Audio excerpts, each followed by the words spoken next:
नमस्कार दोस्तों, पिछले पार्ट में हम लोगों ने context and causes of charter act of 1813 को अच्छे से समझ लिया था।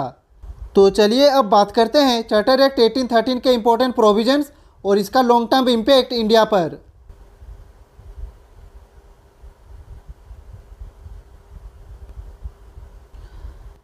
तो यहाँ पे पहले बात करते हैं की features of this act.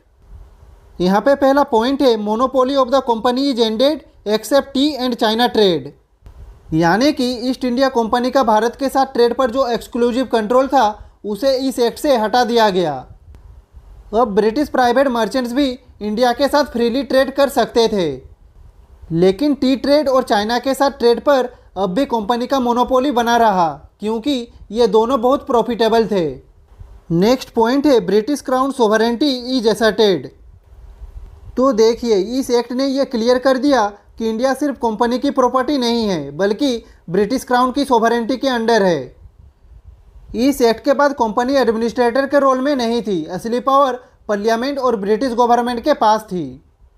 Next point है, इस एक्ट से बोर्ड ऑफ कंट्रोल के पावर्स बढ़े। इससे कंपनी के पॉलिटिकल अफेयर्स पर ब्रिटिश सरकार का कंट्रोल बढ़ गया।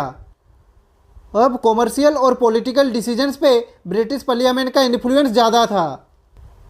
यहाँ पे नेक्स्ट पॉइंट कहता है कि पहली बार ब्रिटिश सरकार ने इंडिया में एजुकेशन के लिए फाइनेंशियल रेस्पॉन्सिबिलिटी ली।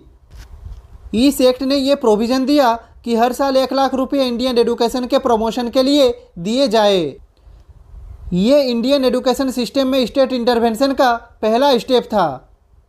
नेक्स्ट पॉइंट कहता है कि इस एक्ट ने क्रिश्चियन मिशनरीज को इंडिया में ऑफिशियली काम करने, स्कूल खोलने और क्रिश्चियनिटी का प्रचार करने की परमिशन दी। इस एक्ट से पहले इन लोगों के लिए इंडिया में एंटर करना मुश्किल था, लेकिन अब उनका काम लीगल बन गया। इसका इम्पैक्ट कल्चर और रिलीजन के लेवल पर भी बहुत बड़ा था।